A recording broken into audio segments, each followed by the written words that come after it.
our family members would be a good support, that we look into other people. And the last question would be, do you feel friendship is just necessary for social entertainment, or does it have its own sentiment?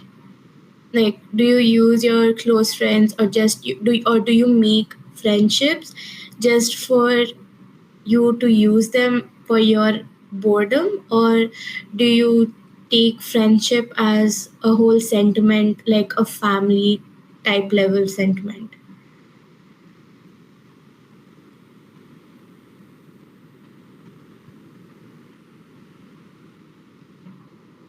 You guys can speak out on it or text in the chat. Yeah, so you could take some amount of close friends as a sentiment. Need of belonging would also come under a sentiment. So it's I see how you guys don't see friendship as an entertainment but as a sentiment. That's a good approach. Okay, moving on. So with this, we understand how friendship is crucial for mental health protection, as they help maintain groundness, perspective, and cope with life challenges. As you guys mentioned, support. Despite our natural tendency to withdraw, friendship can help overcome loneliness and recovery, which answers the second question, that it's not necessary to um, go ahead with the world all alone. It's okay to lean on a friend. And supporting friends with mental health issues and discussing my own mental health can be challenging, but friendships also provide advice, encouragement, and support. So you will be thinking how to talk to your friends about your own mental health. So discussing mental health with friends can be uncomfortable and sometimes might make you feel anxious. And this is because it's a very personal topic. You would be overthinking, will they share it with others, will they judge you, etc. So, because of that, it causes a whole shift in the environment. It's very serious. It's a very serious topic. So, because of that, you might have like second questions about how do I even start with a conversation. And it's also not necessary that you disclose your issues to everyone, but as most of you have mentioned, that choosing those you feel comfortable with and considering the benefits and drawbacks of it can be helpful.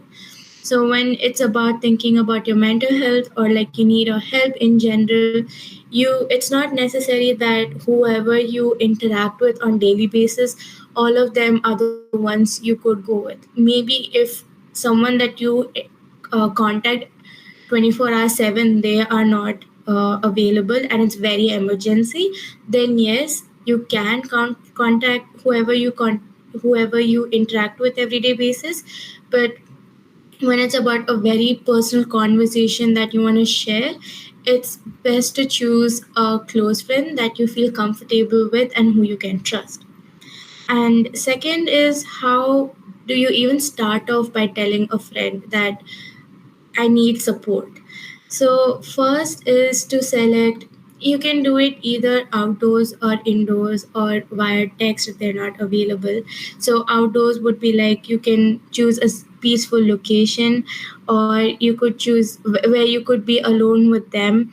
Or if it's a group of people who you consider as close friends, you could be with all of them, but in a very peaceful location that you feel secure in. Or it could be at your own place, your home, or room, wherever you stay. If that's your comfort zone, you can stay there.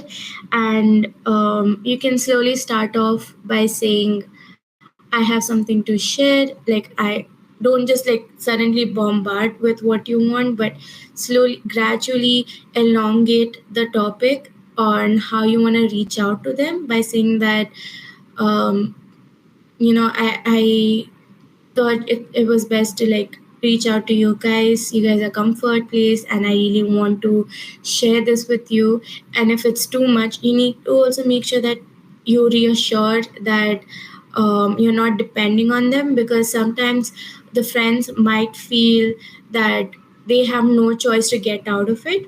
But so you need to create a space where they feel that they can stay in it or they cannot stay in it if they feel that they're not best fit to help you at that situation. So in that sense, you need to create a small safe environment for yourself as well as for your friends when you're reaching out for help. And if it's not possible for an in-person interaction, you could like text them through phone or a call, and you could say that if you're free, can I talk to you for a while, etc. And at times you could also experience them, or like you would obviously visually see them uh, reacting to what you're saying. So they may feel anxious, they may be shocked, they may feel like confused with the situation, because it could be the first time helping out someone, or the first time uh, knowing what you're trying to say, or it's just that situation of you reaching out would be their first time basis. So it is okay if they're feeling that way. It's not necessary that they should be fit for listening to anybody, because they themselves um, are not perfect. So don't jump into conclusions by thinking like, oh, I'm a burden, or I don't wanna, like she's not interested or he's not interested, they're judging me. Before you jump into conclusions, ask yourself, is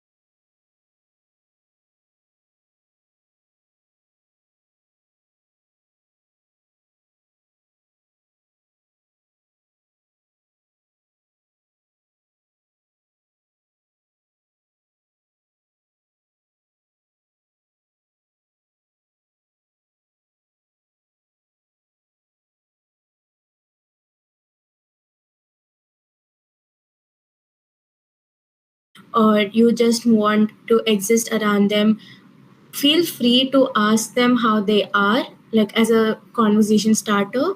And once you understand how it is, you could ask them that if you're in a mental space, can I vent out something, or I have a problem, is it a right time to talk to you about it, or do you need some time?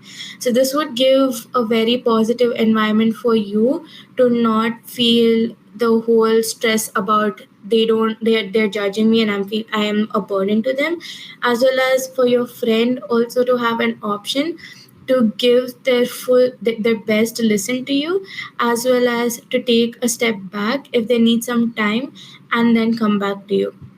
So there's an option for both ways. I'm not trying to portray in a sense that you are not supposed to reach out to people. You are allowed to, but also make sure that the other person is in a good mental space to talk to you, so that they don't advise you something that might affect you or trigger you. And it's just both the parties having a safe space when you guys are talking about a very personal like a personal conversation. And if in case you feel that they're just simply like if your friend is just spitting out like, oh, go to this, go to that, do this, do that, without considering what you're saying, if they're suggesting you unrelated things that you feel that it's not what according to what you're saying, you could stop them. Or if you couldn't speak out that time, maybe the next time you reach out to them, you could ask them like, is it okay if you listen to me first, and only if I want solutions I would be asking. So we have a very open communication on how you want to be heard when you're with your friend, because sometimes a friend might not know and they just might take it as a very light topic. And being a friend, they would give their own suggestions like, you could do this, why are you not doing this, why you not considering this. So the more that keeps on piling up when you just want a listening ear, it would make you feel very overwhelmed and anxious, and it would just keeps on building up to overthinking, etc., etc. So that would be on how you approach your friend. And the last one would be supporting your friend, but you feel very overwhelmed. So remember how I mentioned that to ask your friend if they are okay before you approach them? It's the same with you. When your friend is approaching you, you need to make sure that you are in the right space to talk to them, so that you don't tell them something that would trigger them or advise them something wrong. So to before you support a friend, if in case they ask you for time and you're not in a mental space, give yourself a little break, collect yourself, do a little self care, something to calm yourself down, and then you go talk to them. And if in case they're the type of friends who just come to you and keep on venting without asking how you are or what you're doing, and every single day, every single opportunity they get, they just keep on coming to you and just talking how bad their life is, and then they just walk out without knowing how you feel, that's when you step up and you set a boundary with them and go like, this is not it. You need to have an open communication with them. You need to tell like, I'm here to listen, but not every single time I'm there, and sometimes I feel overwhelmed about it. So you need to make an open communication about it. And before I move to the second topic, am I going too fast? Is it boring, or how is it? How are you guys feeling until now?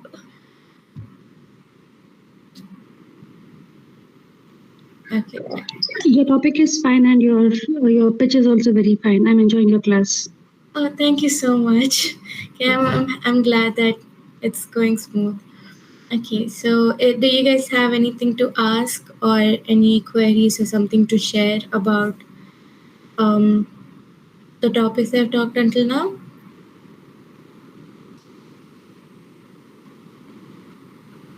Okay. Yes. Okay, so you have spoken about the different approaches where you can approach your friend and you know be in the right space and then start the conversation on what their issues are, right? Yes. So, say for example that my friend and me are in the right space, and yeah, we have good bondage, and uh, I, we slowly start getting into the topic of her issues, and I'm trying to help her. What if she gets offended in between? I mean, what if she just lashes out and she's like, "How can you be so unreal?" Or I mean, I'm asking this only because we have known each other through thick and thin, and I'm trying to help her in a professional direction, but then she takes me the wrong way. Okay, so maybe before you start a conversation, or like when you want to ask her about something, say, tell her about something, like for example she asks, do I wear a, it's a very simple example. If she comes up to you and goes like, do I wear a pink dress or a blue dress, and you would go like, wear the blue dress, it will look pretty on you, the place where we're going suits the blue dress. And let's just say she's offended by it.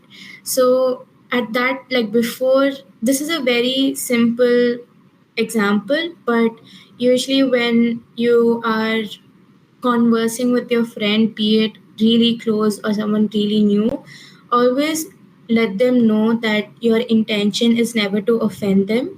It's just you sharing your point of view because they are asking about your opinion, and you are trying to put yourselves in their shoes, but for obvious reasons you are unable to understand their point of view, and it gets a little difficult over there. So it's just like a reassurance to them that you are not trying to offend them.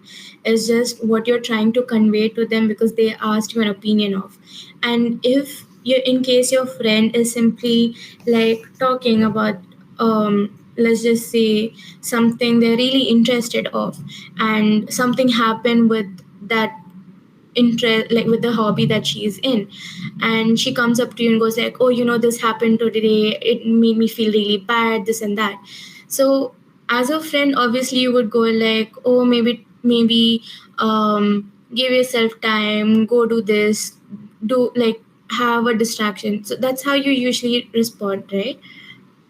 If she comes up to you venting about something. That's right. So during those moments, maybe try asking, like before you proceed on telling her like do this or do that. Maybe ask her if she wants a solution to her distress, or if she just wants to vent out, and maybe you guys could switch the topics to distract herself from it. So in that sense also you could avoid the whole idea of her feeling that you're offending her. So one way is you telling that your intention is not to offend her before you state your point out. It's just you giving your point of view because that's what she asked for. And secondly, before any of this happens, you just ask her what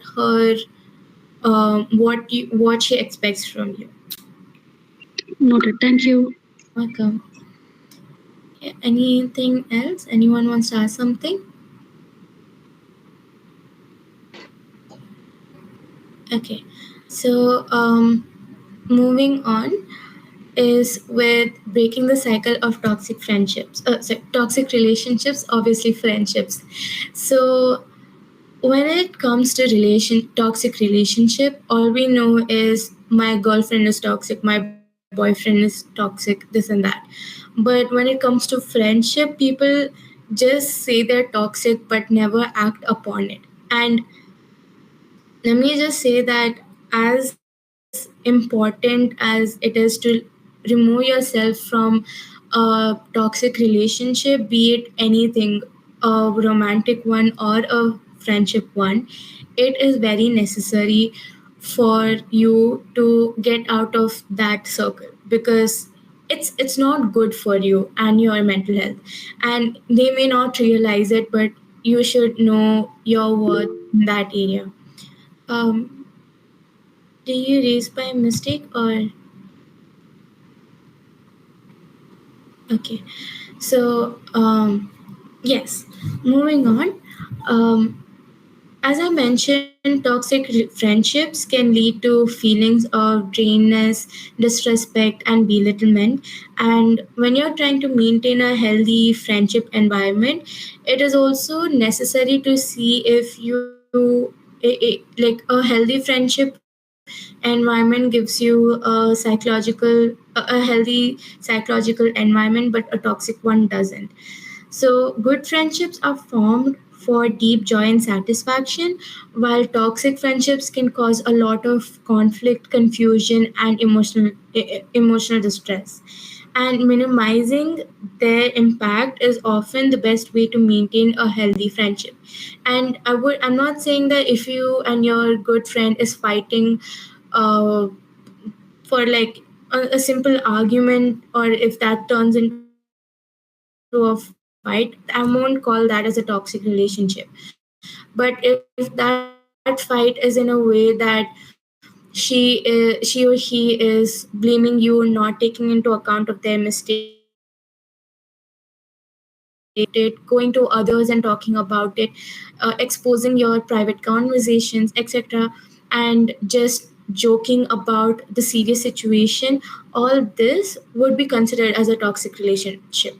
Every relationship has fights in it, but there is an extent to where the fight is considered toxic, and a fight that is considered a normal building brick for any sort of relationship. And like any romantic relationships, even friendships has its own red flags. So right, like as you guys can see, there's constant negativity, lack of support, jealousy, manipulation and control, unwarranted criticism, being unreliable and flaky, betrayal, or one-sided relationships. So I'll give a small example for all of them so that you guys can relate it to your daily lives. So the constant negativity would be something where let's just say that you're going up to your friend and go like, hey, do you want to hang out with X and Y? And I thought you guys were vibing, so I just want you to be around with them and we all could have a good time. And all that friend would do is like, oh no, they're not good people, you should stop hanging out with them, they're bad for you, this and that. And they would just pick a random reason to cause chaos between you and your friends. Second could be maybe if you approach to them for saying like, I tried this dish, it was really nice, so just sharing an experience, and their response would be, oh, I tried it,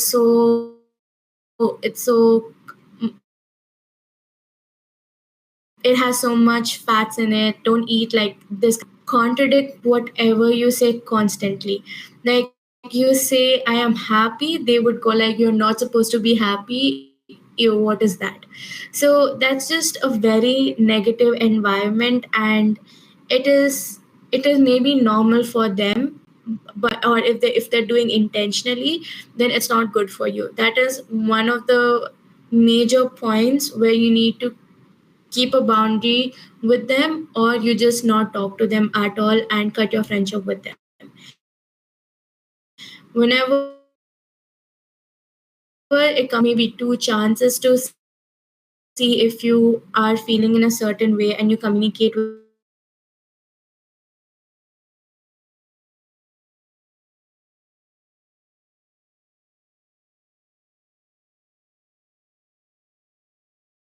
is you just communicate with them. Second one is where you need to respect your friends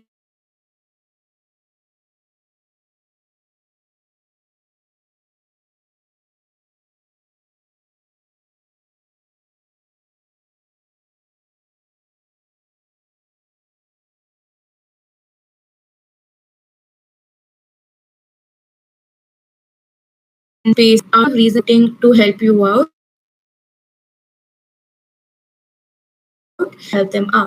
and the time when you say no, I am not feeling this, they would be like, oh, you're being selfish, I always help for you, when they actually do not. And they just keep on blaming you and bring a list of things that you haven't done and they blame it on you. And this just keeps on piling up, and they don't take an account on any of the situations that they have done wrong to you. Or whenever you need help, they make fun of you about that. So that is when lack of support comes in place. Third is jealousy. Jealousy is, no, I wouldn't say it wouldn't be only towards the other person, it could be within yourself as well, where you may be unintentional about it, but towards them it would be very, like it would be very hurtful at times. Um, but when we're talking about the other side, from the friendship side, if let's just say have um, you have a limited edition. Let's just say you have Coldplay tickets. I think that's like a very trending thing going on. So let's say you have the Coldplay tickets, and you go to your friend and go like, "I got the Coldplay tickets, yay me!" And they would be jealous about it because they didn't get the tickets. So what would they do in like for that, because they didn't get the tickets? They would try different ways to maybe um, like figure out a way to cancel your tickets, or they will figure out a way, if they're really in a high level toxic level jealous about it, they would maybe like sell the ticket somewhere or the other, get into your phone or something like that. Or they would just find ways to get that ticket away from you because they did not get it. And this is just a very small example, but there would be like heights where the jealousy might go into place, where it causes a lot of disturbance between two people, and one would be overly affected by it. The fourth is manipulation and control. Now, this is when there are a duo, or like Yeah, we would go with a duo, and you would see one being a little superior than the other. So during these moments, they would control everything the second person does, to who they're hanging out with, who they're talking to, how they're supposed to dress up, how are they supposed to present themselves. And this is not only because they are having a fun of it, but also in a way that they want to portray their self when they're with you. And there are also times where, like, many of you all have seen like those cliche movies where there's one pretty friend and one like ugly best friend. So in those scenarios, also, if like a friend feels that they're prettier than the other person, they would go ahead with the manipulation and control side of it. And obviously it's a big thing for the second person. They have no sense of say, they have no space to say anything which would not make them have their own life. They don't know what who they are without the other person. They don't know what will they do when no one is around. They have no self identity, where if the manipulation and control comes to an extreme. And sometimes it can also go to an extent that even if other people are saying that you are being manipulated and controlled, you would end up finding excuses that no, she's just being nice or he's just being nice to me.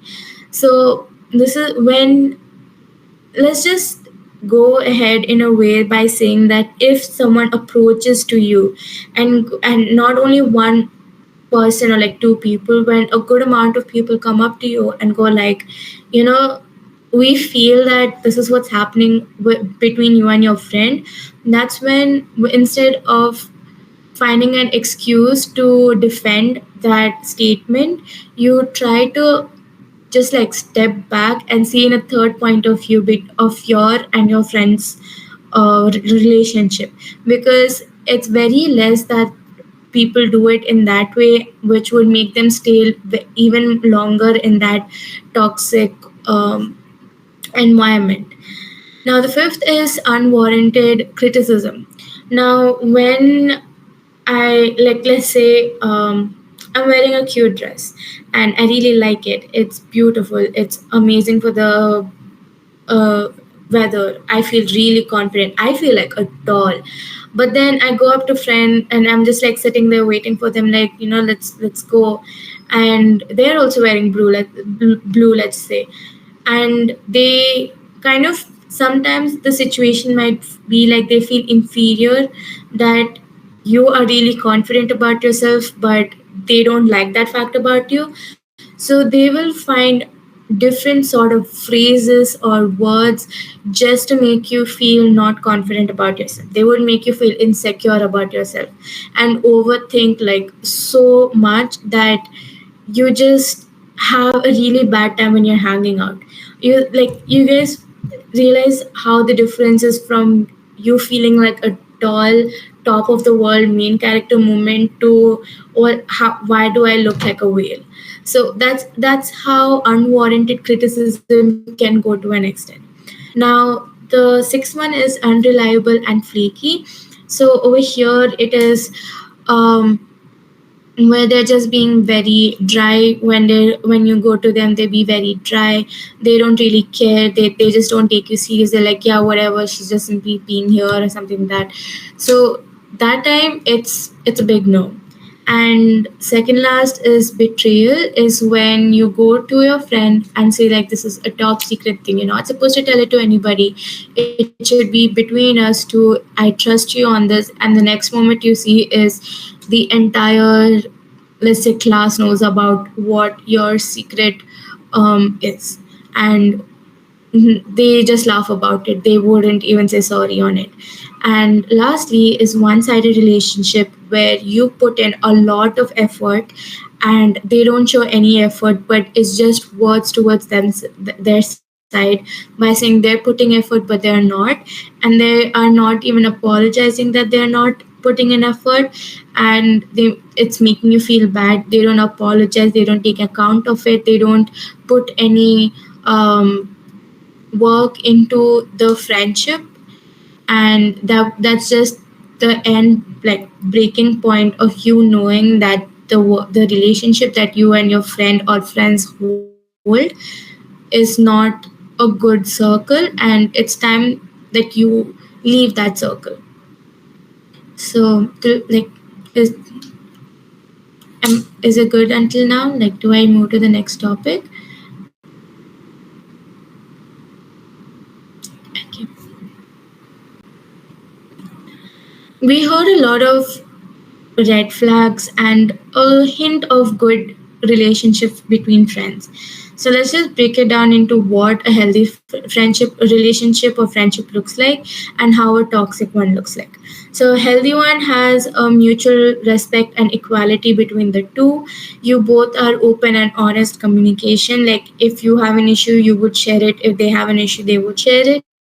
There is a lot of trust and loyalty between the two of you or the group of you, and it's very supportive and encouraging, be it when you want a suggestion or anything. They're really supportive and encouraging. Independence and personal boundaries, respected control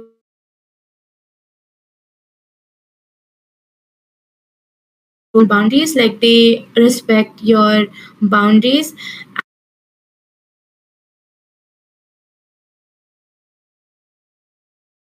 and ignoring that. Emotional and physical safety, growth, and personal development is where you feel that the circle you're in makes you understand more about yourself, as well as how you want to be, like what kind of people you want to be in when you go out of the friend circle to make new friends just for like networking basis. So you would have an idea on what kind of circle you want to be in, because this would give you a personal development, because you are observing your friends and in like a good manner, and you want to maybe take in some of the traits because you really like it, and it's not in a obsessive I want to copy how my friends is. It's just like a very nice influence you're having between you and your friends. So this would help with you both emotionally and personally. And shared values and goals and healthy conflict resolution. So shared values and goals is again what kind of people you want to engage in, and even in future, if you are looking forward for making new friends or networks, how would you approach them, or what kind of people would you approach towards too. And healthy conflict resolution is point on understanding about how each one of you feel about each other. Now, when it comes to toxic relationship, it's lack of respect and power imbalances, poor or manipulative communication, the things that I have mentioned in the red flags section, them being critical and demeaning, finding ways to make you feel insecure a lot, compromise and collaboration. They don't take your time really worth, but they would give that same amount of time and attention to someone else. And when it comes to you, they have a list of excuses to give you. Manipulation and selfishness, stagnation and suppression, conflicting values and goals, and lastly, escalation and unresolved conflicts. So manipulation, we go back to red flag. Stagnation and suppression is very similar to them being manipulative and controlling towards you. And when I mentioned how healthy friendship has their own values and goals that you want to be influenced in or to be interacted with, the same way would give you reasons to why you don't want to associate with certain amount of like certain type of people. And when it comes to unresolved conflicts, communication honestly is a key for anything. And once there's a bad communication between you and your friends, when even it being one sided or the other person is unable to share the same values as you are, or you are unable to share the same values as they want, it is okay if a healthy friendship is breaking because both of you don't share the same values and goals. But in a toxic relationship, it's more like one only you are agreeing to it and they are not, and they just don't want to try also, they just want to ignore it, they want to escape from it. So that would lead to a lot of unresolved conflicts. Because when you want to, let's just say, a healthy relation, because of circumstances, you have no choice but to break a friendship.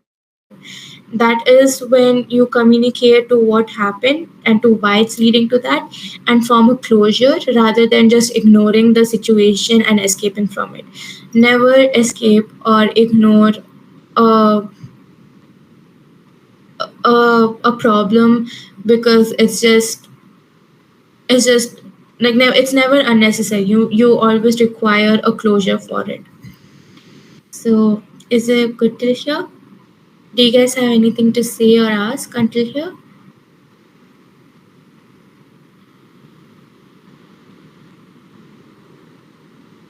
Okay. Next comes a narcissistic and toxic relationship, as well as who is more vulnerable to a toxic behavior. So, narcissists are highly toxic in relationships due to their self centeredness, lack of empathy, and manipulative behavior. They prioritize their own needs and desires over their partners or like the friends, disregarding feelings and boundaries. Like they don't care at all about what they have to say. They use tactics like gaslighting, blame shifting, and guilt tripping to control emotions. They'll find any way possible to keep them under control, like a friend under control. Um, they're for themselves, but when it comes to them, they just neglect it and they'll be angry or offended about it. And the toxic cycle of emotional abuse and manipulation can lead to a deteriorated sense of self-worth and less of personal identity. Since there's a lot of manipulation and control happening over a span of months or years, as I already mentioned in the red flags area when we talked about manipulation and control, it goes to an extent where a person forgets who they are by themselves without anybody's need or wants, and how, and figuring out what their self identity is, they would be in a state that they are unable to answer those questions. And lastly, while not all narcissists engage in toxic behavior, it is common in most. So, obviously, I'm not generalizing that every narcissist has a toxic behavior. Some can be narcissistic, but also a nice person. They'll just be protective in some areas for like in a good sense but not in a negative way. But there are also, like, if we have to look in negative areas, then yes, there are some people who go to an extent of a toxic behavior. And who are more vulnerable to the toxic behavior is that people who are highly empathetic, who are people pleasers, and those who grew up with a toxic house, who grew up in a toxic household. I'm not saying that being any of this is, like, especially being a people pleaser or empathetic, is a wrong thing. It is good that you are empathetic, it's good that you like how to, like, to fit in with people and just exist. But also be mindful on what extent you're in, because you should also take care of yourself and not only think about others. And when it comes to the toxic household, it is not your fault that you come from a toxic household or you had a past about a toxic friendship. It's not your fault. You just happen to be in that situation and you're trying to get over with it. But when you're getting over with it, you might come across a situation where you would come back to the loophole of being in a toxic relationship again. So, to avoid all this, just be mindful about yourself and your surroundings and question yourself if the other person you are with is using you, or if if you think you're simply overthinking about it, ask them to like have an open communication with them. And if it still doesn't sit right with you, then feel free to give a step back about it after communicating with them. Now, until now, we have talked about the other person being toxic, but not about yourself. So, can you be toxic without realizing it? Is the question right now. So, the toxic behavior usually occurs unintentionally, and it could be like a sarcastic behavior, passive conflict resolution, competition, secretly seeking a disaster, and focusing on like personal accomplishments. And it's more, I would say it unintentional when it comes to um, you being toxic, but also you could raise a question, what about the other person? So first let's clear up, are you being toxic, and then we would go to the other person being, if they are being unintentional about it, because we're gonna see both sides of the story now. Now when it's about you, you maybe some of your behaviors that are okay with some people are not okay with the others. And when you see a slight awkwardness or a slight of shift when you're conversing with a person, that's when you know that your behavior is not really being okay with them. When you see someone slowly distancing themselves from you, you should be able to sense that something is wrong, or it could be from your side, or they have something that they have but are not ready to share. So when you see these small changes around you, that's when you step up and ask them, hi, like, is everything okay between us?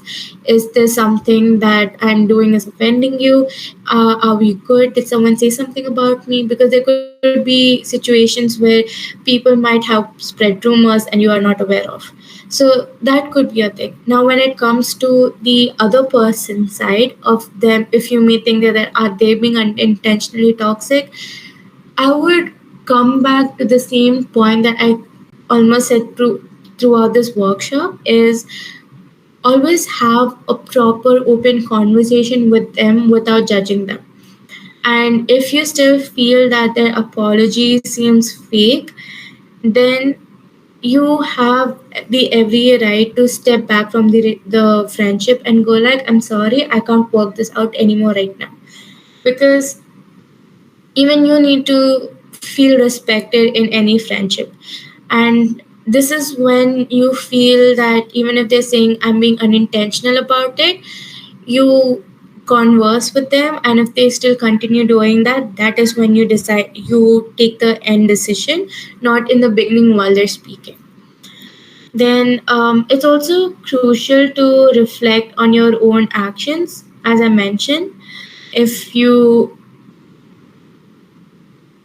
if you feel that you are being toxic towards the other person, and this could also be caused, like when we have to think about unintentional, it could be caused because of misunderstandings, like as I mentioned, the sarcasm, passive aggressive conversations, and you are usually focusing on their flaws but not helping them. So these are like some things that might look as a toxic behavior to the other person, and that is when you take a step back and reflect on your own action to avoid the toxic behavior.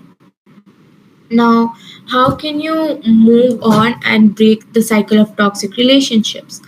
So the question should be, why should I break the cycle of the toxic relationship, and how you are supposed to do it. So as it's about taking intangible actions, our lives are a result of our actions, and our thoughts influence our actions. So if we continue thinking as we have always, we may continue to get same outcomes. So, to heal yourself from attracting toxic people, prioritize yourself by setting healthy boundaries and applying love to yourself. Now, recognize that boundaries are there to protect you from toxic people, and if someone doesn't respect them, it's not your responsibility to manage their emotions. Focus on treating yourself as well as what you want to be treated, and avoid cutting some slack for yourself. So, this is where you stop being a people pleaser and work on yourself for yourself. There's a lot of yourselves going on over here. Now, here are some questions you could ask to yourself. One is, why do I want to move on and break the cycle of toxic relationship? Why am I worth something better? Uh, is it okay if I take the question after this? No, it's actually not a doubt. Actually, I guess your screen has frozen or something, or is it only with me? Because I can see that can you be toxic without realizing it's screen on my screen right now? Yeah, that's the slide I'm on. Wait, let me just change to see. Did it move right now? Yeah, right now it's setting healthy boundaries, and why is it necessary? Okay, no, I was in one slide itself. Okay, so it's this only, right? Because Yeah, yeah. you're speaking and I can't correlate with the screen, so that's why I asked. No problem. Oh, okay, sorry. So Yeah, yeah. it's on the same topic on how can you move on and break the cycle of toxic relations Okay, okay, no problem. Thank you. in time.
Excuse me, I'm really sorry, but your voice is not coming at all. Oh, can you hear me now?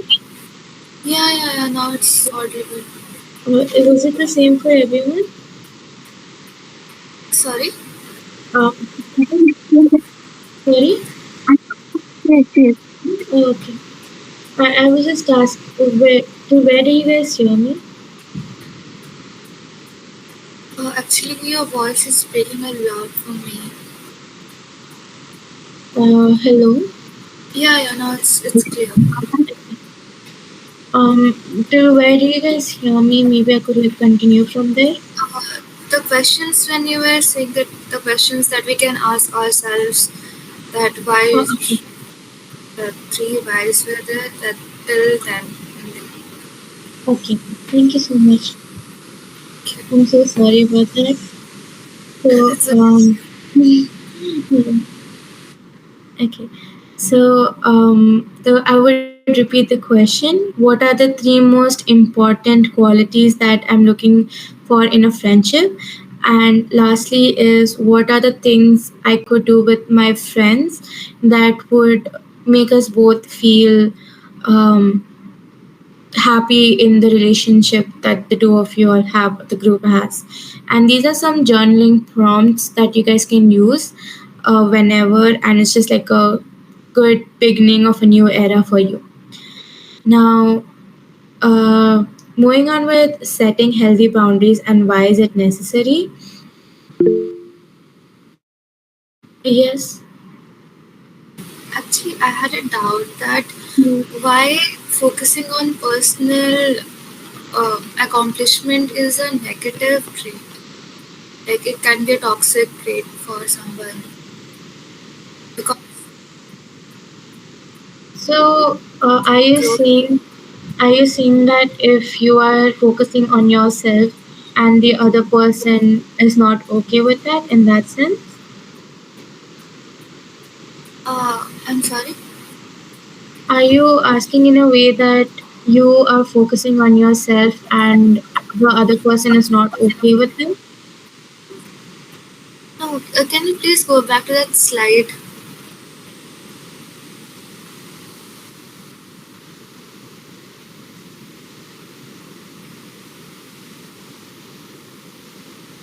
Is it this one? Personal accomplishment. Okay, so sometimes people might think you are selfish and they might not understand your point of view.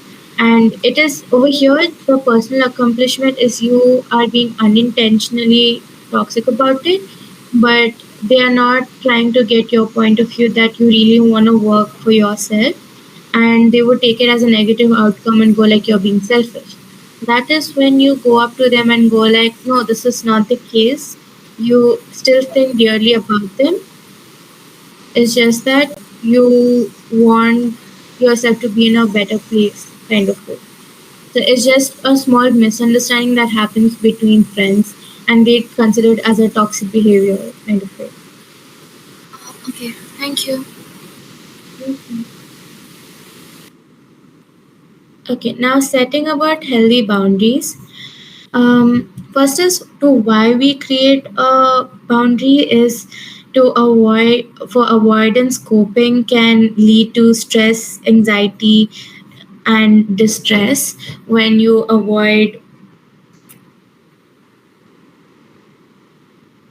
like when you avoid something, like a situation, and you need to also address boundary crossing behavior by speaking up and expressing feelings rather than allowing others to overrun your boundaries. And when you're setting and maintaining your boundaries, you also may feel guilt, is because boundaries are usually unfamiliar due to lack of respect, negative reactions, or a lack of prioritizing one's needs. Now, when you're feeling guilty, how can you deal with that guilt? So, for that, it's first you sit with the guilt and you acknowledge it with self compassion, and you remember you are not responsible for others' reaction, and setting boundaries is not selfish, and it is a way to take care of yourself and improve relationships. Practice makes progress, and the more you set boundaries, the less likely you feel guilty. And constant practice will lead to more positive experiences and a stronger understanding setting firm boundaries. And there are different types of boundaries when it comes to friendship. So, setting boundaries with friends can be challenging but essential for healthy, meaningful friendship. And there are different types of boundaries, as I mentioned. It could be emotional boundaries where it could indicate caring but not always helpful, intellectual boundaries promoting respect and trust, material boundaries address carelessness, and physical boundaries limit physical touch and physical touch, and time boundaries help maintain a balance. Now, um, what if your boundaries aren't being respected? So boundaries are essential for protecting ourselves and our well-being, and healthy friendships thrive when both parties feel respected. However, not everyone respects our boundaries, and it's our responsibility to protect ourselves and encourage others to reinforce theirs. It's okay to walk away from unhealthy relationships, limiting contact, or even ending a friendship. And take your time, space, and energy of yours, and it's up to you who you share them with. Now, before we go ahead with the last topic on how to set boundaries, how to cope with friendship in a small activity. So you see these circles, right?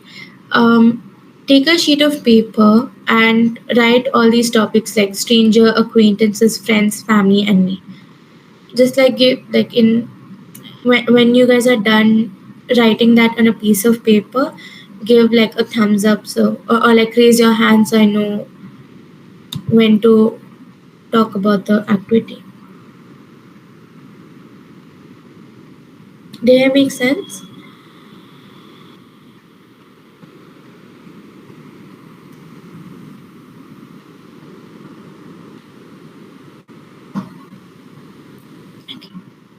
Just raise your hands once you guys are done writing down the headings. It's a small fun activity, so try to get into it.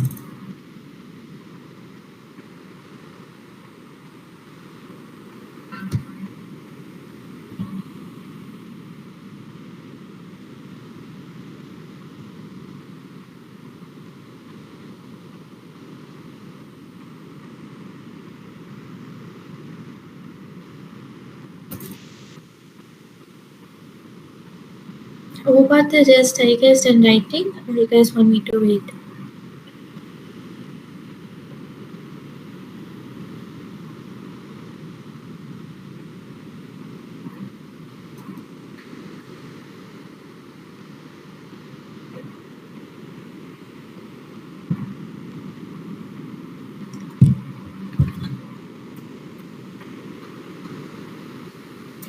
Okay, I'll just introduce if in case you guys wanna try out the activity later on, you are free to. So under each of them, I will be giving 1 second. Okay, so under each heading, I would be giving 10 a set of 10 scenarios of how you like to who you would approach to. Like for example, I say sharing a chocolate, I would go like I would write it under friends, or and I would write it under me. So in that sense, um, I'll give like a set of 10 scenarios, and you just write one by one under like under which heading would you want that subtopic to be in. Am I clear, or do I repeat myself again? Okay. So first one is hugging. Who under what heading would you like? Who would you go and hug? Yourself, your family, friends, strangers, acquaintances. It can be more than one heading as well. Just put a thumbs up once you're done writing. Okay.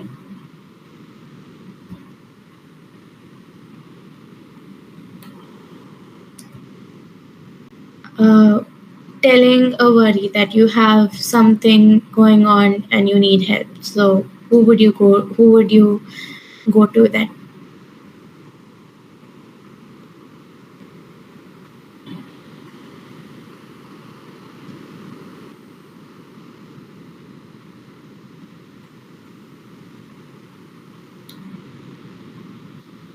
Third is shaking hands. Who would you go to? Who would you shake your hands with?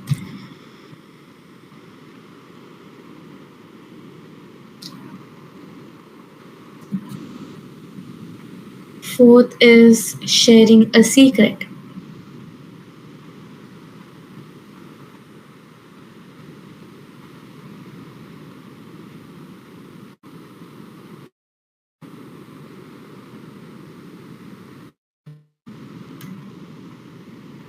Fifth is randomly saying good morning, or on a daily basis saying good morning to a person. Who would you choose?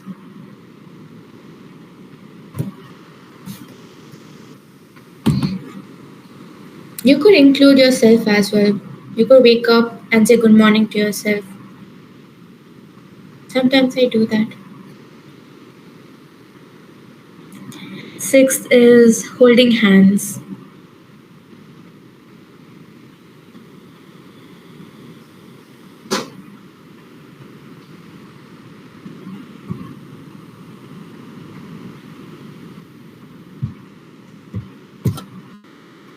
Seventh is sharing a bag of chips.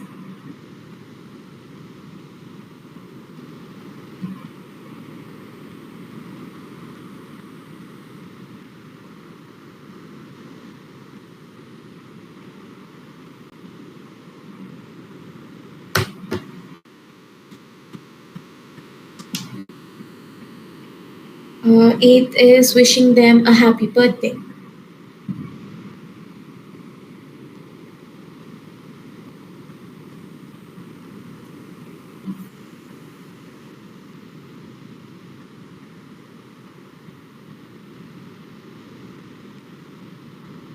Ninth is asking for advice.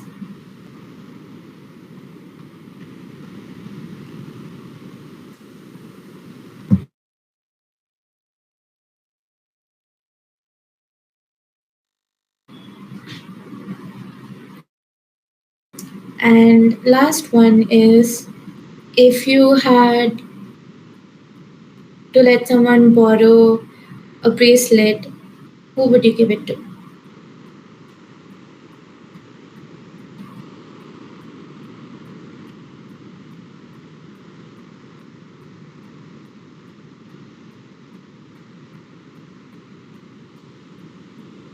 So, this is a small activity and it just represents about your personal boundaries.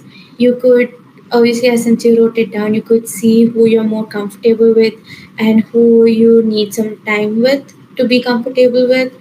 And it's just like a small activity to know about your own personal boundaries. So, how was this small activity? You guys like it? Okay, I'm glad. Okay, moving on to our last topic, like any friendship, even sorry, any relationship, even friendships has its own breakup, and how can you cope with it? So, grieving is obviously a natural part of the healing process, and it's important to let yourself feel these emotions without judgment. It's completely okay if you're really sad, if you have a low day, if you don't feel like doing anything because you just got out of a friendship breakup. It's completely fine. Get yourself some ice cream. It is fine. It is a normal process. Writing a grief letter or like a goodbye letter can help process feelings and find closure. So this is just for yourself. You could write it and keep it aside, or like if you're a little flimsy, maybe put it in a bottle, keep it in the ocean, like drift it on in an ocean, or just like you could burn it if it was a very hard toxic relation. So you could just write something and burn the paper off. So you could do different ways to just feel a sense of closure. There is like reflecting on gratitude and loss can help appreciate the friendship and let go with peace. You could also evaluate the friendship and can provide insights for future relationships so that you don't fall into the same circle again.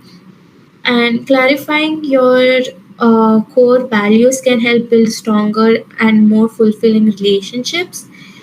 And you could also seek support to your other friends, family, or if you're seeing a therapist, you could seek to them and they can provide comfort and perspective. And by once you are ready, embracing new opportunities can lead to unexpected and even better connections that you haven't thought of. So just give everything time and space, and it would be all worth it in the end of the day.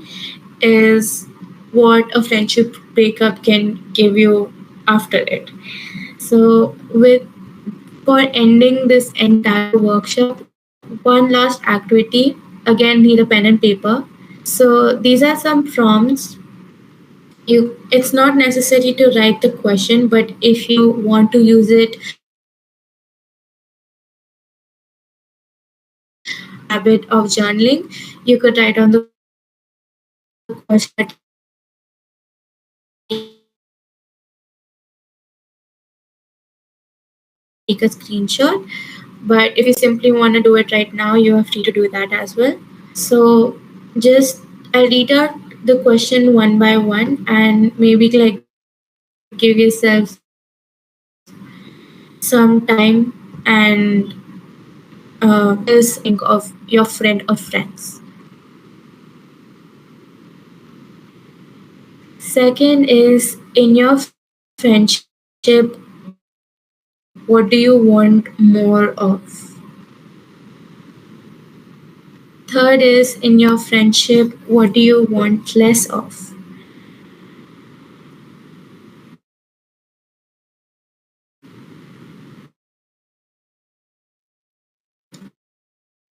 And on a scale from 1 to 10, how well do you communicate with your friend or friends? 1 being not well and 10 being extremely well. Second last is on a scale from 1 to 10, how well does your friend or friends communicate with you? Reading those two.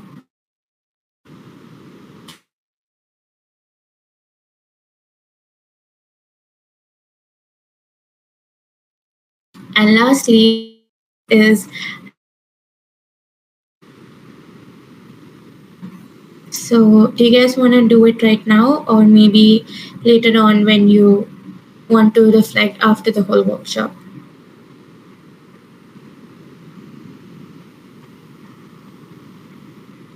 You guys can text if you don't want to talk. It's okay.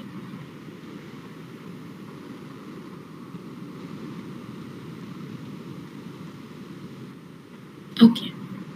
So with can I change the slide? Like put a thumbs up if I can remove the slide.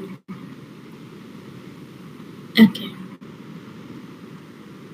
So with this we come to an end with this workshop that you guys have been with. I just wanna go ahead with making you guys know about some of the services that Psychicc Mantra offer that I mentioned before when I was introducing them, the company.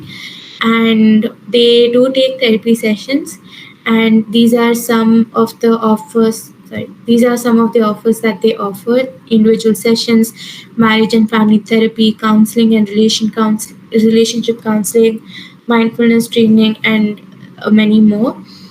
And along with that, you guys can also directly contact ma'am, or you could scan the QR code to book your own therapy session.